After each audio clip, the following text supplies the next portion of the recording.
ou seja, a capacidade de interagir com a espiritualidade a qualquer momento, em qualquer situação, e às vezes o fazemos sem nem nos darmos conta disso. Então, essa é uma capacidade que nós temos.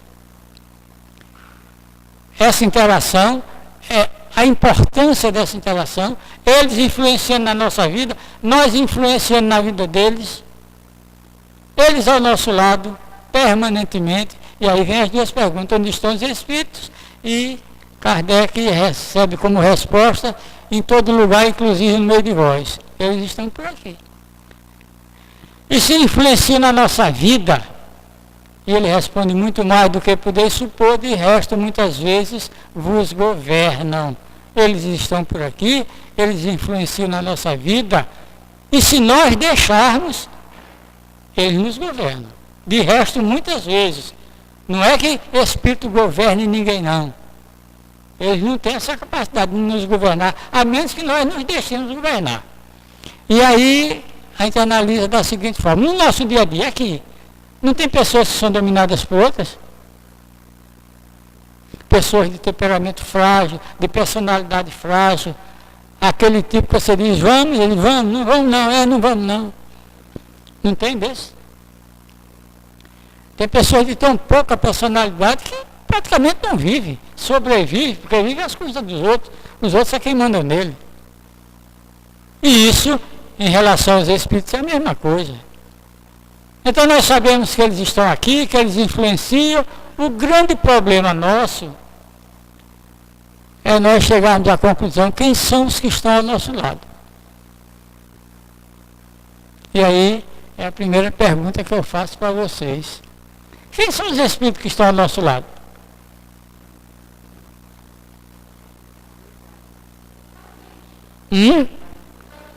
Os afins, pronto. A palavra-chave é essa.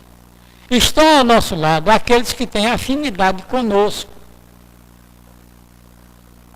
Se você é uma pessoa do bem, você vai ter ao seu lado o quê?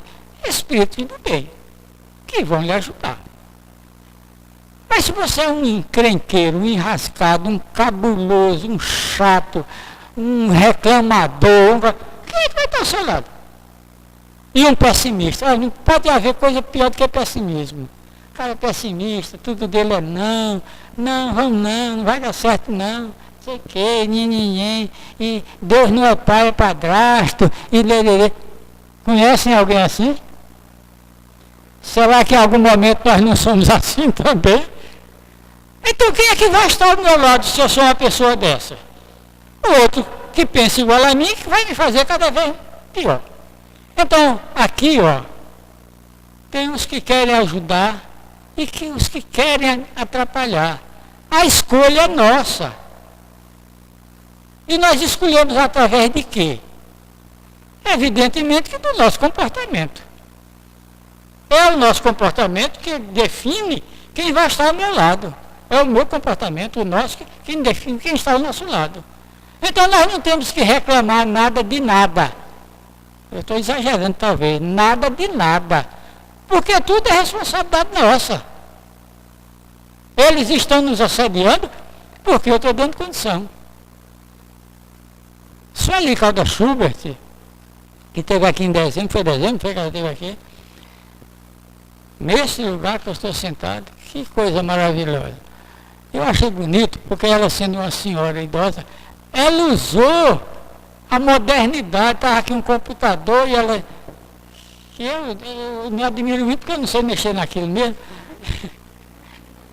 Tem muita coisa que eu não sei fazer, aquela única.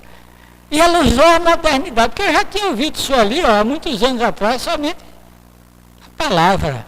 E ela fala muito bem, e ela tem excelentes livros, e tem um que a gente está sempre falando nele, sempre falando. Obsessão e desobsessão. Por sinal, naquele dia me fizeram uma gentileza muito grande, está lá atrás, a pessoa que fez. Tinha uma fila para falar com ela quando terminou. Eu não ia falar porque a fila estava grande, eu não ia falar. Me pegaram pelo braço, me arrastaram, e eu passei pedindo desculpa à pessoa da fila, desculpa, e levaram a pessoa ali, ainda me deram um livro, Obsessão e Desobsessão, para lá autografar. Porque eu falo muito desse livro. Porque eu entendo que é um livro muito importante. E eu digo sempre, é um livro bom de ler, que é um livro pequeno da letra grande. Porque tem muita gente que compra livro assim. Se for um livro grande da letra pequena, não, porque dá sono. Mas o livro de Sueli é, acima de tudo, didático. Você lê e entende a história do processo obsessivo. E não é livro psicografado, não. É dela, da experiência dela na seara espírita. Então, salvo engano, foi o primeiro livro que ela escreveu. É excelente. Então, nesse livro, ela fala disso. De como nós abrimos as portas à ação dos obsessores e fechamos para os protetores, na medida em que nos conduzimos mal diante da vida. E aí a responsabilidade é de quem, gente? Ultimamente, eu tenho sido assim muito defensor dos obsessores. Porque se fala muito mal dos obsessores. Mas ele é meu obsessor porque eu faço dele meu obsessor. Aquele que está ao meu lado me obsidiando, fui eu que fiz. Ou ele está se vingando, ou é por pura afinidade. Porque tem a obsessão que é pura afinidade. Por exemplo, quando a obsessão é em relação ao vício.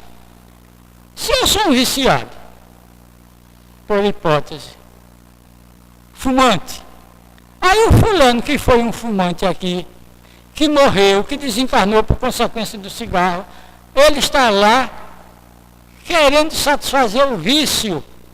Porque o fumante, o viciado não é o corpo, é o espírito. Ele quer satisfazer o vício e não tem o corpo físico. Então ele vai se aproximar de quem? De um viciado. Então foi o espírito que me fez fumante? Não. Eu é que sou fumante. Ele vem usufruir do meu vício e me incentivar a ser cada vez mais viciado. Porque aí eu vou fumar por mim e por ele. Mas a culpa é dele? Não, a culpa é minha. Eu estou dando exemplo do vício, mas pode ser a bebida, pode ser a droga pesada. Porque no Brasil tem droga permitida e droga proibida, né? Cigarro e álcool são drogas, mas são drogas permitidas. Ou droga permitida ou droga proibida, eles vêm, não têm o corpo físico e vêm se locupletar do meu vício. Não é ele que está me fazendo viciado, o viciado sou eu. Pois não.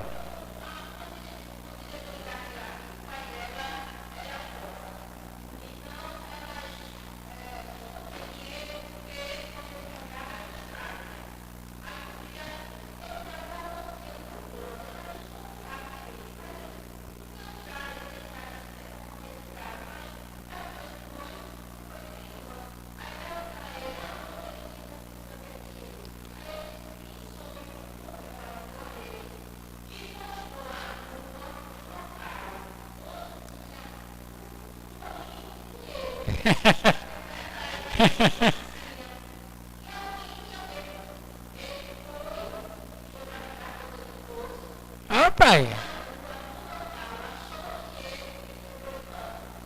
Pai. Era o outro querendo beber. O outro querendo beber estava vendo que ele estava sem dinheiro. Arranjou uma botijinha para ele. Tá vendo? Se comunicou com ele em sonho, né? E fez ele ir lá buscar o dinheiro para satisfazer o vício dos dois, ou talvez de muitos. Porque nem sempre é um obsessor só. Nós sempre temos, né? Lembra-se daquela história do Cristo, quando ele curou lá um obsidiado e perguntou o nome, como é seu nome? Foi que ele disse, legião. Era uma legião que estava assediando aquela criatura. Conosco não é diferente não. Quanto é que nós somos aqui? Vamos admitir 100 pessoas, 150. Deve ter uns 1000 obsessores que a gente trouxe para cá. Cada um trouxe uns 10 ou 20. Então por aqui. Vocês acham graça, mas é verdade. Eles são trazidos por equipes espirituais para ouvir o que nós falamos aqui. Nós todos que passamos por aqui.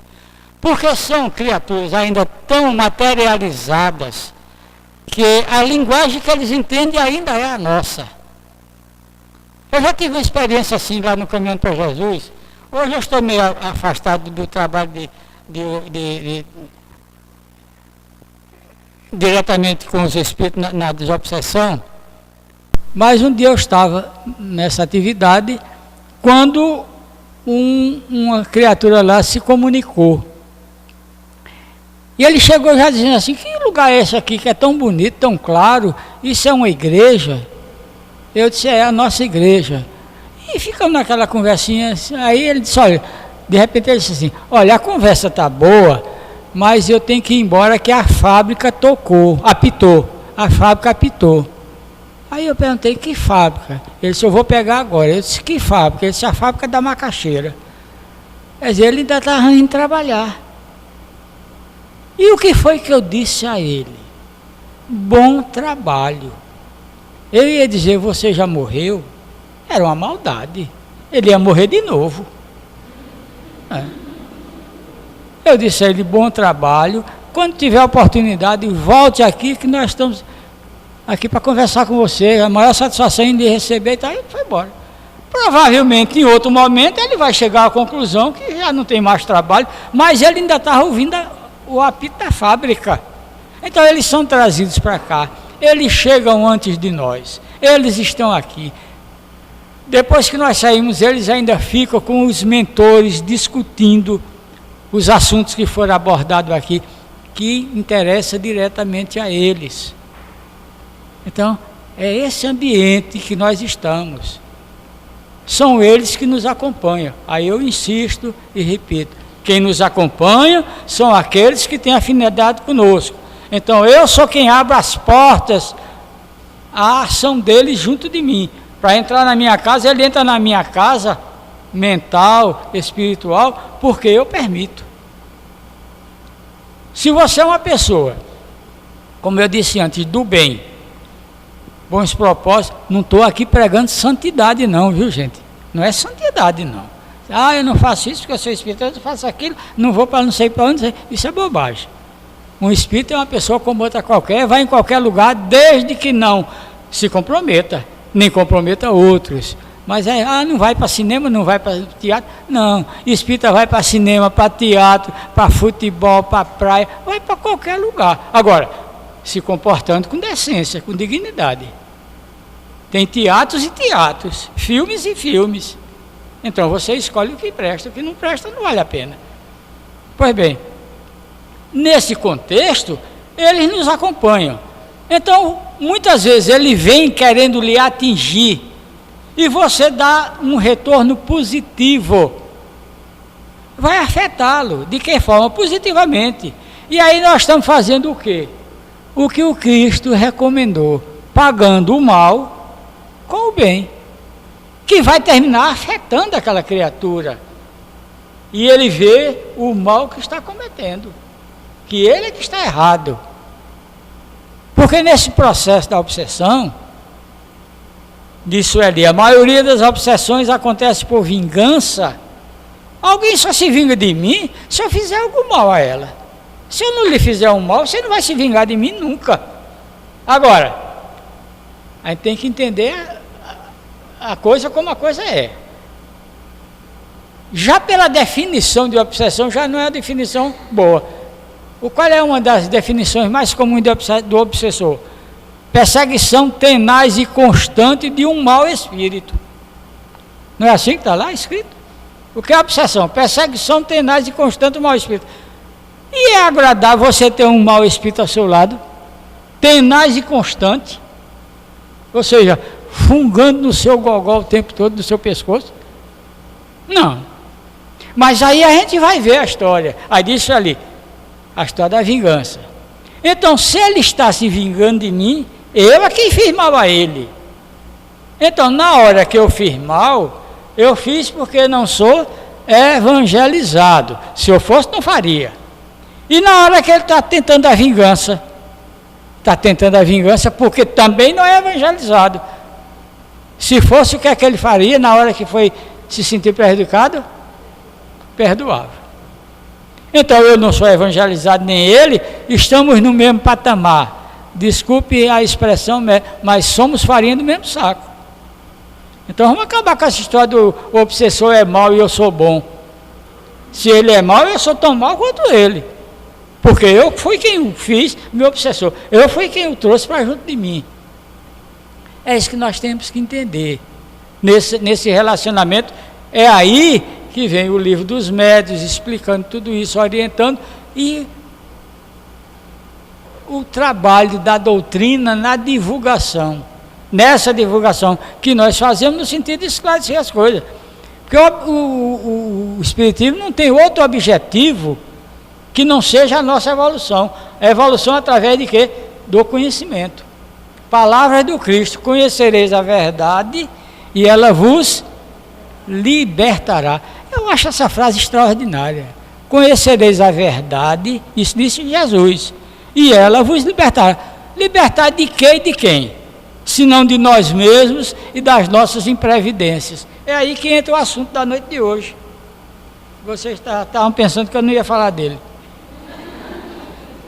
Mas vou.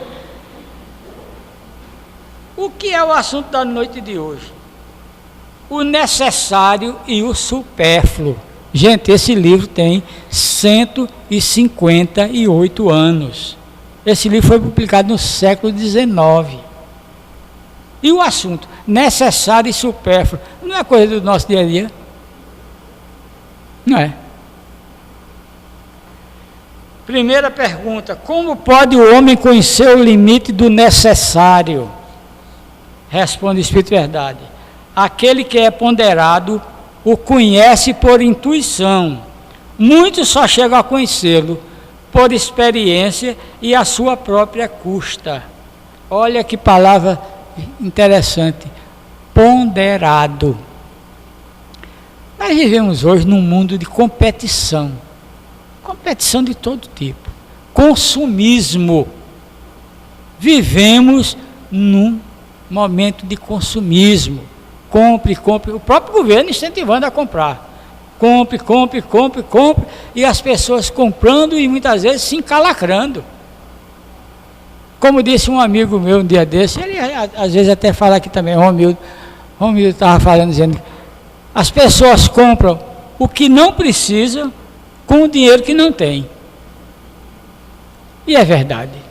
Compra o que não tem necessidade com o dinheiro que não tem. O que é que vai acontecer daí para frente? Complicação de vida. Aí o camarada começa a se aperrear, e coisa, estresse, não sei o que, estresse muitas vezes é olho grande. De querer as coisas dos outros, de ver, e o comércio mandando novidade. Então o telefone celular, todo dia tem um novo, né?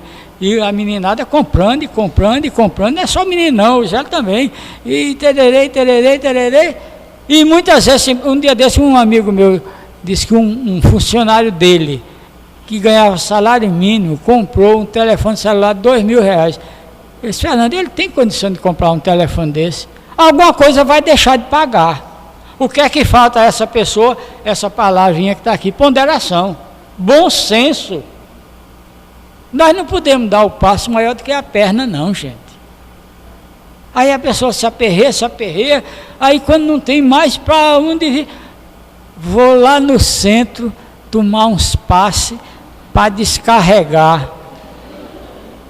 Meu Deus do céu.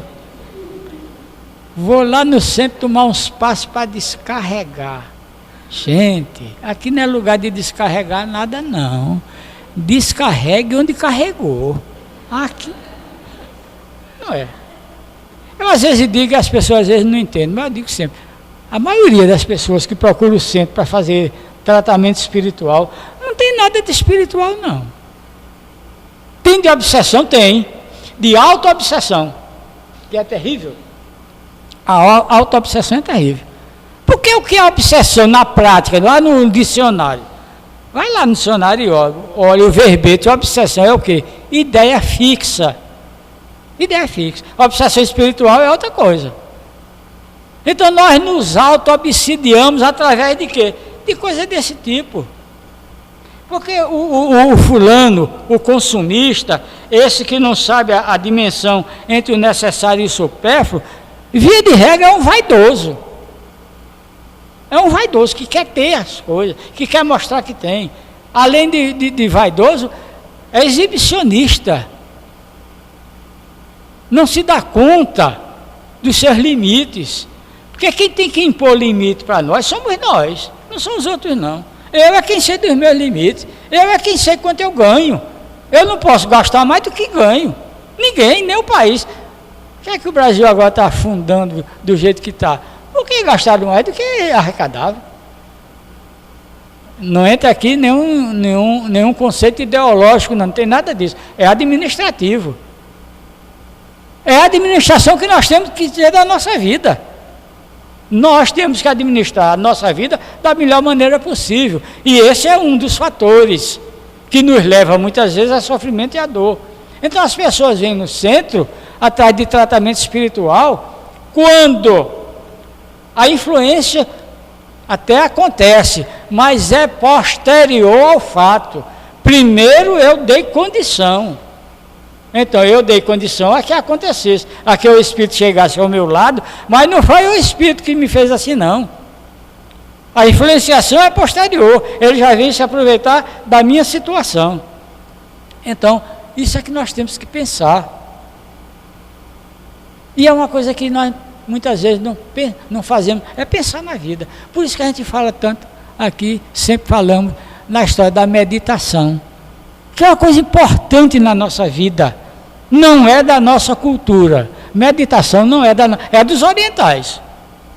Eles desde criança são orientados no sentido de meditar. Eu já falei isso aqui do programa de Ana Maria Braga, isso faz 1 ano, 2 anos atrás. Ela fez uma viagem lá ao Japão e gravou uma série de coisas, aqueles parques bonitos, aqueles templos, aquelas coisas bonitas que tem lá no Japão. E um dia ela estava de manhã cedo e ia gravar lá num parque, segundo ela, e depois ela mostrou um parque belíssimo, tinha um gramado lindo, cheio de umas marcações assim de pedra. E na hora que ela estava, chega um grupo de crianças de escola, tudo fardadinho, tudo bonitinho, ordenadamente eles entram e cada um senta numa pedrinha daquela. E o que é que eles foram fazer ali? Meditar. Crianças, 7, 8, 9, 10 anos. E o mestre dele disse: o máximo da meditação é quando eles ouvem o próprio silêncio. Ouvir o silêncio. Eu acho isso uma coisa até meio metafórica. Mas você começa a ter autocontrole. O que nós não temos. Nós somos muito ansiosos. Eu estou lendo um livro agora, de um autor americano que é inclusive um pastor metodista. O livro me chamou a atenção o título: Não levemos a vida tão a sério. Não levemos a vida tão a sério. Contrário a tudo que se fala aqui, né? Que a gente fala aqui, levar a vida a sério, com responsabilidade e tal.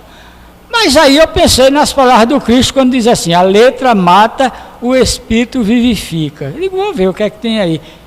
E não é que o livro do homem está certo. Quando ele diz não levar a vida tão a sério, ele não quer dizer que viver irresponsavelmente, não. É nós não nos aperrearmos tanto com as coisas do dia a dia. Ele começa falando de 3 coisas que fazem parte do nosso dia a dia: medo, ansiedade e preocupação.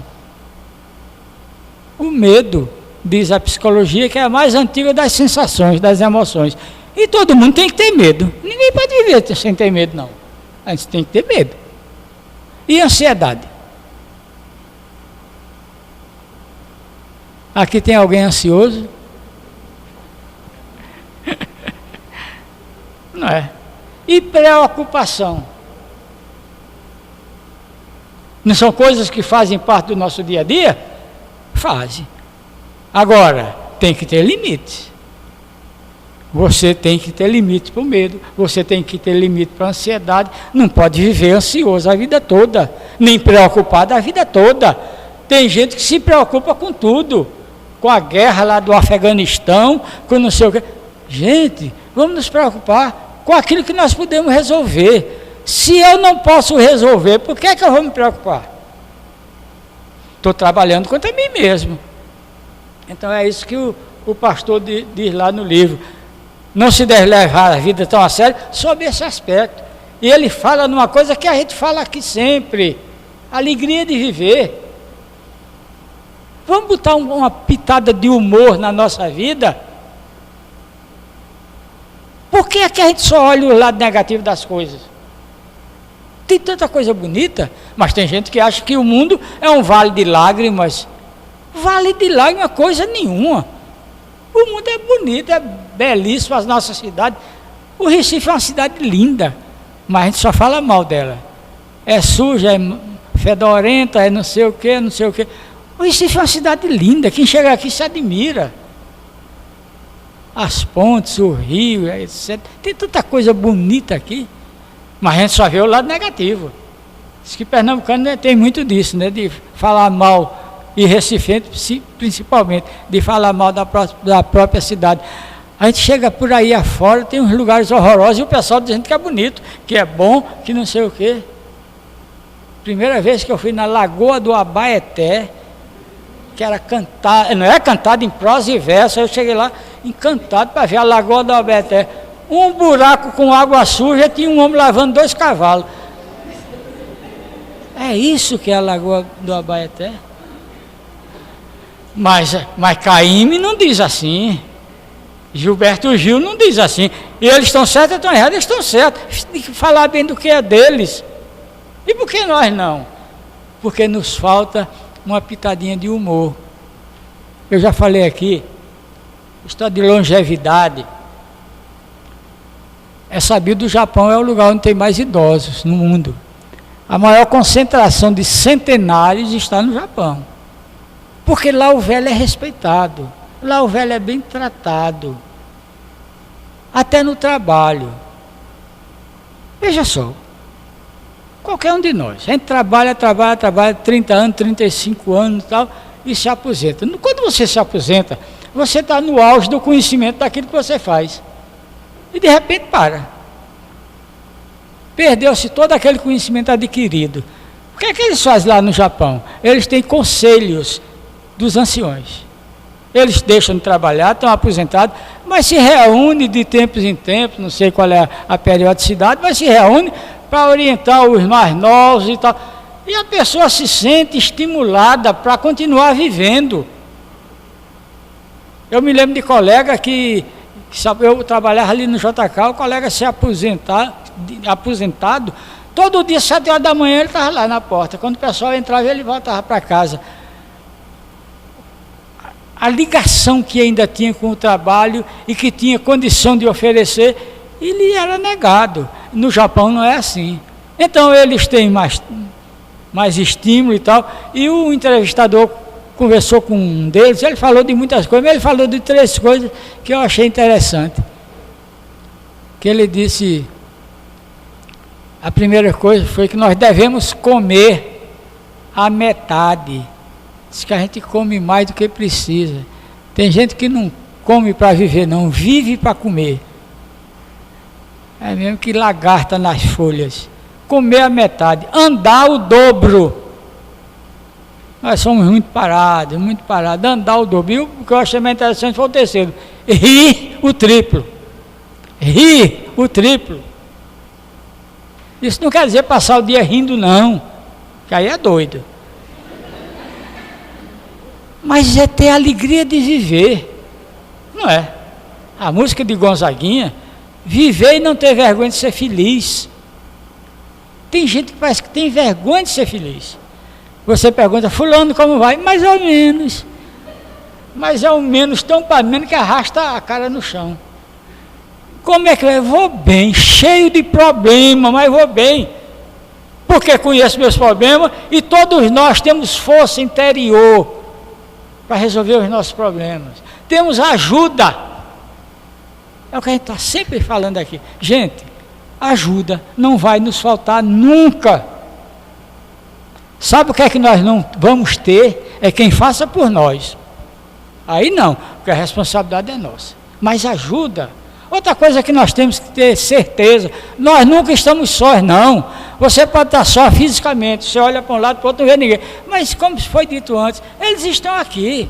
Eles querem nos ajudar. Agora, tem aquela frase conhecida que Eu vou começar, vocês terminam. Não se pode ajudar a quem não quer ser ajudado. Você só querer só que o outro faça a sua parte, não. Vamos fazer a nossa parte e a ajuda virá. É o que ele fala aqui nessa ponderação. Na pergunta seguinte, Kardec fez da seguinte maneira: mediante a organização que nos deu, não traçou a natureza o limite das nossas necessidades. A natureza traçou os limites das nossas necessidades. Responde o Espírito de Verdade: sem dúvida, mas o homem é insaciável. O que é que diz a sabedoria popular? A medida do ter não enche nunca. Quanto mais tem, mais quer. Quanto mais tem, mais quer. Mas diz a sabedoria popular também que mortalha não tem bolso. No dia que nós partirmos, e vamos partir qualquer dia desse, o que é que nós vamos levar? A conta bancária vai, a casa do sítio, a casa do campo, a casa da praia, o carro, o CDB, o DDD, TTT, DDD, nada disso vai, gente. Porque isso é coisa material, importantíssima. A gente não vai dizer que não é importante não, você viver bem, você ter sua boa casa, seu bom carro, sua condição de viver tranquilamente do ponto de vista material, isso é importante. Uma vez uma pessoa me perguntou: por que o Espiritismo fala mal do rico? Não, o Espiritismo não fala mal do rico, não. Em relação à riqueza, o que se pode objetivar é como conseguiu e que uso faz. Se você conseguiu a riqueza honestamente, se faz bom uso dela, ótimo. Então o problema não é a riqueza, é como conseguiu os que faz. Sabendo que no dia que nós partirmos, o que é que nós vamos levar? O que nós somos. O que nós temos fica. Isso já foi dito 1000 vezes, já virou uma frase feita, mas é a realidade. Nós muitas vezes passamos a vida toda conjugando o verbo errado. Só conjuga o ter e se esquece do ser. Aí o que nós temos fica, o que nós somos nos acompanha. E o que nós temos, muitas vezes fica até como motivo de obsessão. A criatura fica pegada lá aos bens materiais. Ela falou lá do camarada que deixou um dinheirinho enroscado num canto e depois foi avisar o outro. No passado havia muito isso, hoje eu não sei, acredito que mais não. Com certeza não, porque no passado não tinha rede bancária, não tinha... O camarada guardava o dinheiro debaixo do colchão, dentro do colchão e coisa e tal, e muitas vezes enterrava. E aí morria, ficava o dinheiro enterrado e ele começava a aparecer a um e a outro para cavar as famosas botijas. Aí fulano tirou uma botija, ciclano, era verdade, era dinheiro que ficou lá enterrado. Por quê? Não tinha banco, não tinha nada, guardava, enterrava, morria e ficava por aí mesmo. Hoje as coisas já não são mais assim.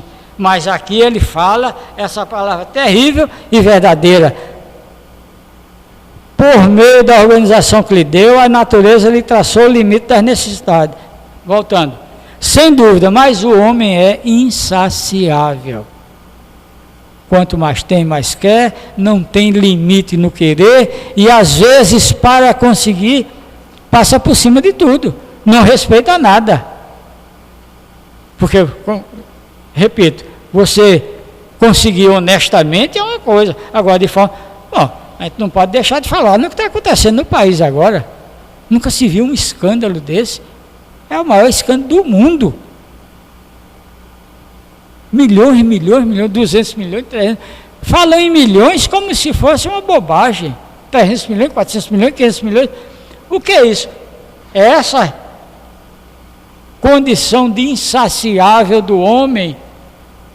Agora mesmo antes de sair daqui eu estava vendo um que foi preso, diz que o homem é milionário, 73 anos,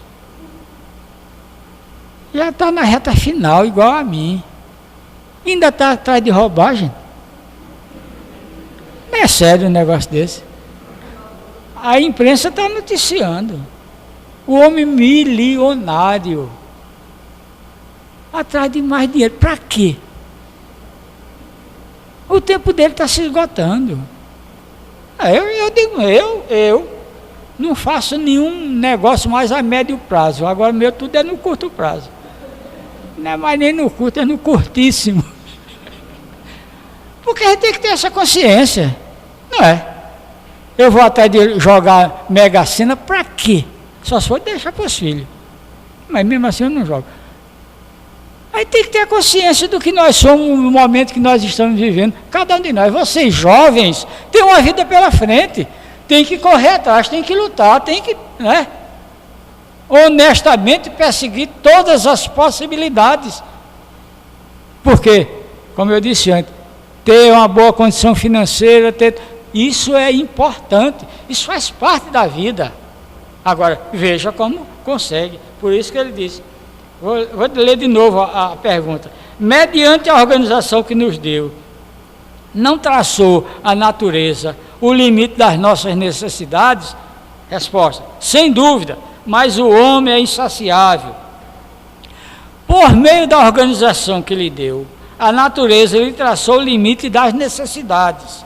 Porém, os vícios lhe alteraram a constituição e lhe criaram necessidades que não são reais. Aí é que entra o lado errado da coisa. É a necessidade que não é real, é aquela que nós estamos criando. Aí meu vizinho compra uma televisão de 40 polegadas e eu tenho que comprar uma de no mínimo 44. Se ele de comprar de 44, eu tenho que comprar de 47. Isso é com o vizinho, é dentro de casa. Eu conheci dois rapazes, dois senhores, irmãos e médicos. Os dois eram irmãos, médicos, e viviam nessa competição. Uma vez um comprou um carro novo e foi buzinar na porta do outro. 6 horas da manhã estava lá. Não é brincadeira não, é verdade.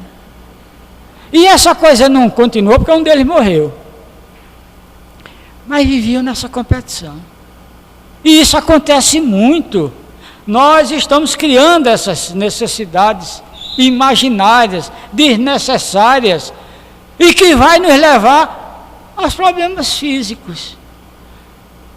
Os hospitais psiquiátricos, a gente é cheio de gente aí, desencanada, desaprumada da cabeça. Aí muitas vezes apela para quê? Para bebida, para droga e etc., para compensar o desequilíbrio emocional.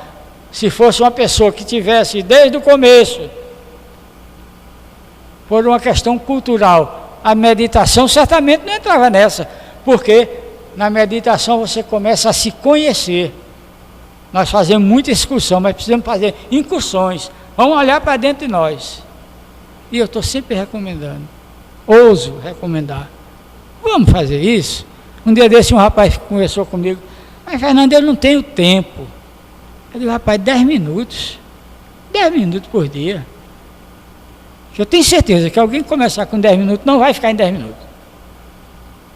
Logo mais vai ficar 20, ou pelo menos meia hora por dia de uma meditação. Mas não tenho tempo. Aí eu disse, vamos fazer uma continha aqui rápida. Um dia tem quantas horas? 24. E uma hora tem quantos minutos? 60. Vamos multiplicar? 60 por 24 dá quanto? 1440. Então todos nós temos por dia 1440 minutos. Será que a gente não pode tirar 10 para a gente? De 1440? Eu não posso tirar 10 não, 10 é meu. Os 1430 para trabalhar, mas 10 é meu. Para cuidar de mim, para meditar, para pensar na vida. O que nos falta muitas vezes, sabe o que é? Humildade. Para nos entendermos errados. Porque enquanto eu não me entender errado, eu não vou me consertar. Enquanto eu achar que o errado é o outro, ele é quem tem que se consertar. E não eu não tenho nada a ver. E quando todos nós temos as nossas mazelas. Todos nós temos as nossas imprevidências, alguma coisa a consertar, todos nós temos. Isso é que nós temos que admitir. Por isso que ele fala aqui. Porém, os vícios lhe alteraram a Constituição e lhe criaram necessidades que não são reais. Então, enquanto nós estivermos nessa... Porque tem gente que vive, parece que é um teatro. Tem gente que parece que vive um teatro. E a vida não é teatro não, gente. A vida é para ser vivida com espontaneidade, como eu disse antes, com humor. Vamos botar uma pitadinha de humor na nossa vida? Deixar de só olhar o lado negativo das coisas, só ver o errado. Vamos ver o certo. O errado existe, mas o certo existe também. Agora, você é aquela pessoa que de manhã liga o rádio para ouvir Bandeira 2, aí é ruim. Roubou, matou, estuprou, não sei, aí levanta a voz, não sei. Pronto. Esse eu não sei nem, nunca vi, não sei nem quem é. Eu já contei aqui, uma vez eu ia trabalhar, eu não sei porque nesse dia eu estava indo de táxi. Quando eu entrei no táxi, estava ligado lá no Bandeira 2. E o motorista delicadamente me perguntou se eu quer que desligue. Eu até me admirei, né? Mas como a menina, ele estava lá, eu, não, pode continuar. E ele ia dirigindo, aí daqui a pouco a sonoplastia deu aquela baixa assim, baixou, aí ele disse, mas ele disse com uma satisfação, que eu achei interessante, ele disse, agora vem uma pesada. Ele estava esperando, arrancou a cabeça de alguém, ou cortou alguém pelo meio, agora vem uma pesada. Então, eu pergunto, uma pessoa dessa pode ser feliz? Que está envolvido com coisas negativas, só envolvido com coisa negativa? Gente, não dá para ser feliz, não. Não é. Por que não pensar na coisa positiva? Porque eu, quando eu ia trabalhar, eu ia ligar do rádio também, mas num programa que para começar o dia de bem com a vida. Não sei que rádio era aquela, se existe, que eu estou aposentado há mais de 20 anos, mas eu ligava. Música popular brasileira, para começar o dia de bem com a vida. Isso é que nós temos que ter. Começar o dia de bem com a vida. E dentro da nossa realidade, que é a pergunta final. Que se há de pensar dos que assambarcam os bens da terra? Prestem atenção na pergunta, se não é o que está acontecendo hoje, no geral aí. Que se há de pensar dos que assambarcam os bens da terra para se proporcionarem o supérfluo com prejuízo daqueles a quem falta o necessário. Não é o que está acontecendo hoje? O que é que tem acontecido nas últimas edições do Fantástico? Tem lá um repórter indo em prefeituras no Brasil todo, pessoal tirando dinheiro da merenda escolar, para comprar bebida cara, para comprar perfume, para viajar, para não sei o quê. Os meninos passando fome. E os hospitais? Médico fazendo o dedo de silicone para botar lá no ponto, para receber sem trabalhar. E o povo. Ainda ontem apareceu no hospital, aqui no Brasil, não sei, em São Paulo, não sei onde, uma mulher dando a luz na cadeira, uma das crianças morreu. Por quê? Cadê os médicos? Mas talvez o dedinho de silicone tenha lá colocado ele como presente. Não é o que está dizendo aqui? É tirar de quem precisa para usar no que não precisa. Gente, existe uma lei e contra essa ninguém pode se opor, que é a lei de Deus. Tudo na vida tem uma consequência. Quem foi que falou disso? O Cristo, quando falou no plantar e no colher. Quando ele disse que a semeadura era livre, ele estava dando condição a cada um de nós fazer o que quiser. Por quê? Porque nós temos livre arbítrio. Nós somos seres inteligentes. Nós temos capacidade de tomar decisões. Ele diz, a semeadura é livre, você semeia o que você quiser. Porém, A colheita é obrigatória. O que você planta, você colhe. O que eu planto, eu colho. Já isso já dá um motivo para uma grande reflexão. Nossa, hoje na hora de dormir, tira lá 5 minutinhos antes de dormir. Eu não gosto de falar de minutinho não, porque minutinho parece minuto com menos de 60 segundos, né? 5 minutos, tira lá 5 minutos. Como foi meu dia? Como está a minha vida? Porque eu estou colhendo hoje o que eu plantei ontem. O que foi que eu plantei hoje para colher amanhã? E depois disso ninguém tem nada de que se queixar, não. Isso disse o Cristo. Paulo, o maior dos apóstolos, disse: tudo é permitido fazer, mas nem tudo é lícito que se faça. Mesma coisa com outras palavras. Você faz da vida o que você quiser. Agora, sabendo que vai pagar pelo que fez. Daí ninguém se exime não, ninguém corre não. Essa é a lei de Deus. O necessário e o supérfluo. Nós temos absoluta condição de saber, a menos que você seja um débil mental. Mas se você é uma pessoa que raciocina, você sabe o que é certo e o que é errado. Muitas vezes acontece de você fazer o errado pelo desconhecimento do certo. Pode acontecer. Aí você diz assim: não, eu fiz porque não sabia. E daí? É não fazer mais e procurar de alguma forma recuperar o que fez de errado, não é? O Cristo com a mulher adúltera, aquela passagem tão conhecida, mas tão emblemática.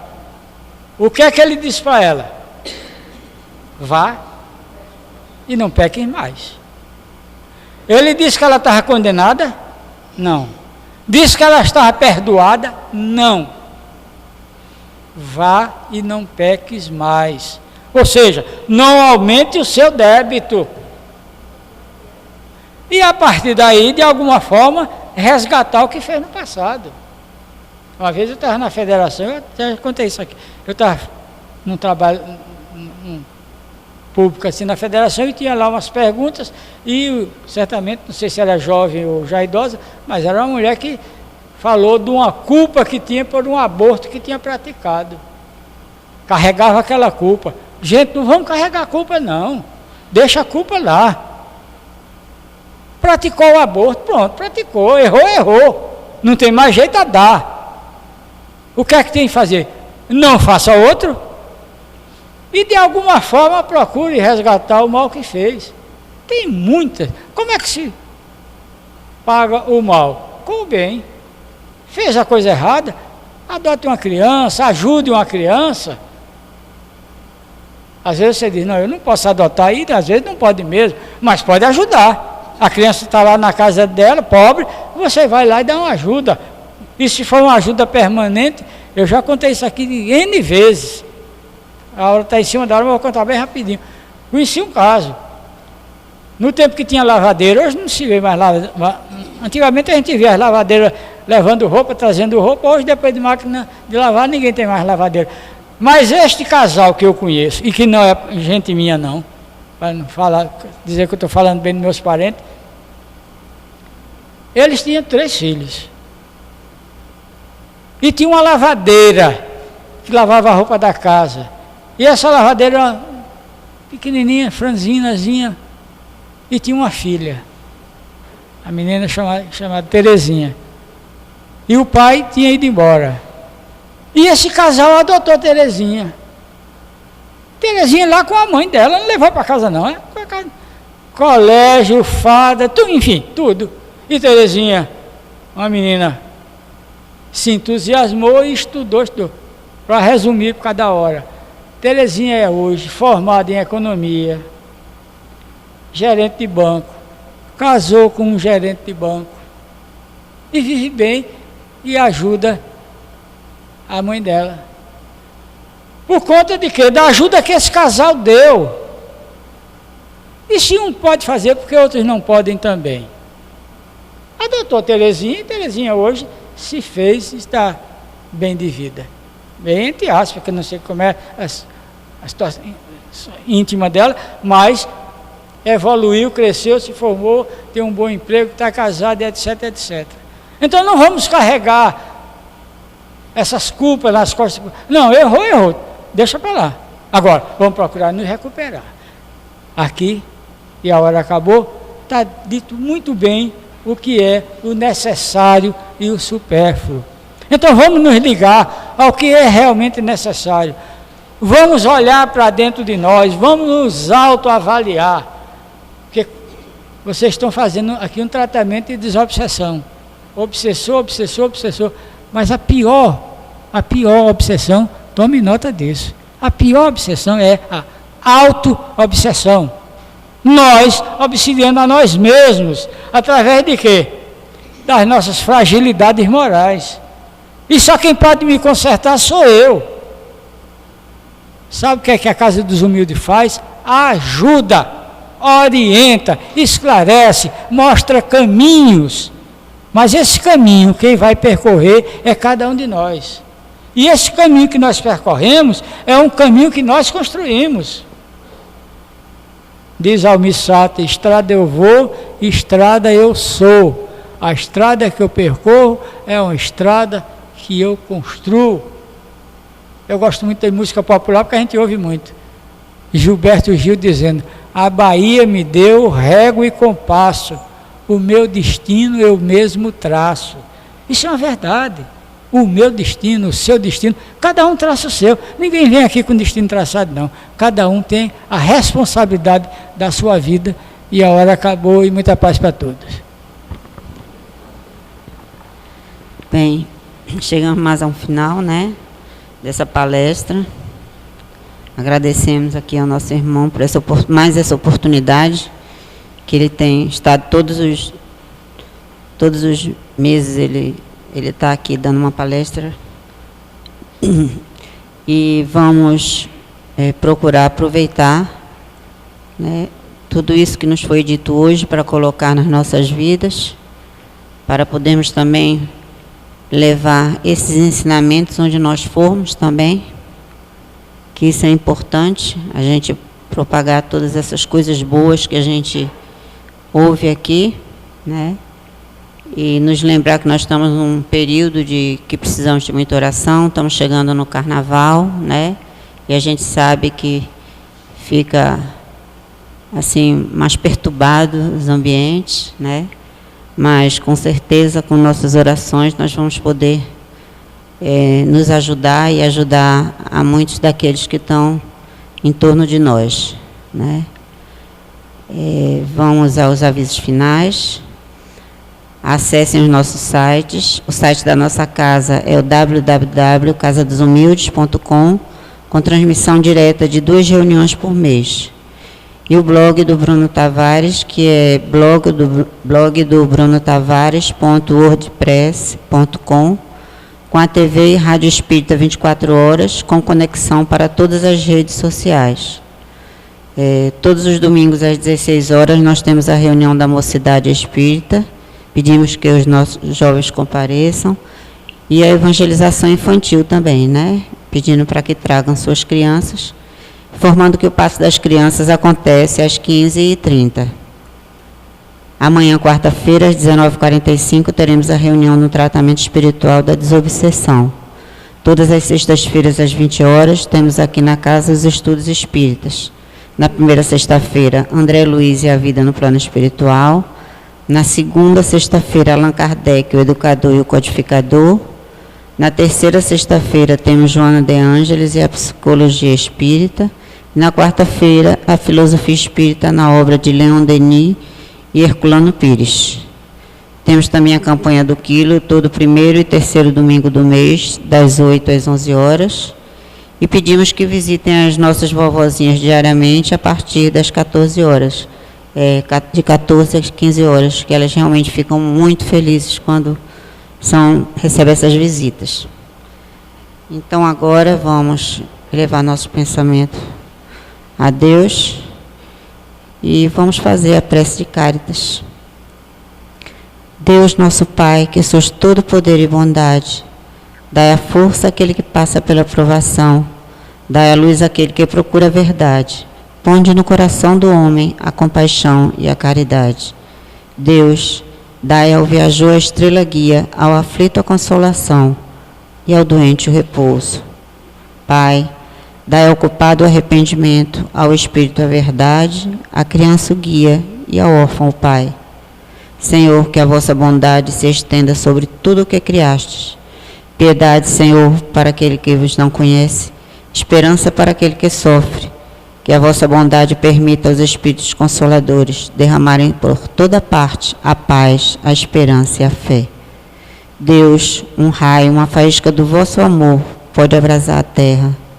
Deixai-nos beber nas fontes dessa bondade fecunda e infinita, e todas as lágrimas secarão e todas as dores se acalmarão.